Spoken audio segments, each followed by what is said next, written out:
Hello सगळ्यांना, मी प्रियांका. तर आज आम्ही परत निघालेलो होतो मुलांना घेऊन बागेत. तर इतरही एरवी पण आम्ही भेटत असतो, कारण आम्ही सगळेजण एकाच शहरात आहोत. ही मुलंही एकाच शाळेत आहेत, त्यामुळे भेटणं हे होत असतं. पण मेच्या सुट्टीच्या ज्या वाईब्स आहेत त्या इतर कुठेही मॅच होत नाहीत, कारण मुलांनाही सुट्टी असते, आपणही निवांत असतो, काही अभ्यासाचं टेन्शन नसते, कटकट नसते, शाळेला सोडा आणा हे काही नसतं. आणि मेमधलं वातावरणच एकूण खूप छान असते. जरी उन्हाळा असला तरी वातावरण खूप छान असते. तर म्हणून आम्ही गेलो होतो आणि आता सुट्टी आमची संपत आलेली आहे, त्यामुळं मुलांना इथल्या इथंच कुठंतरी फिरवून आणायचं म्हणून आम्ही गेलो होतो. तर जाताना आम्ही कॉफी घेऊन गेलो होतो, भेळचाही कार्यक्रम केला होता.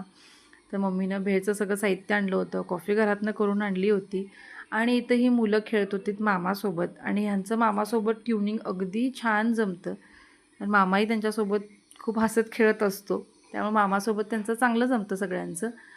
आणि इथं मग थोड्या जणांनी सुकी भेळ खाल्ली, थोड्या जणांनी ओली भेळ खाल्ली.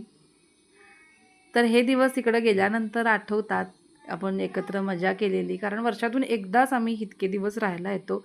इतर वेळेला येत असतो, दिवसभर येत असतो, पण हे असं वातावरण नसतं.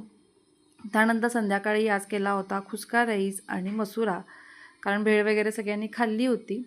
तर असा होता माझा आजचा दिवस. व्हिडिओ आवडला असल्यास नक्की लाईक करा, शेअर करा आणि फॉलो करा आणि भेटूया अशा छानशा व्हिडिओसोबत. तोपर्यंत बाय बाय.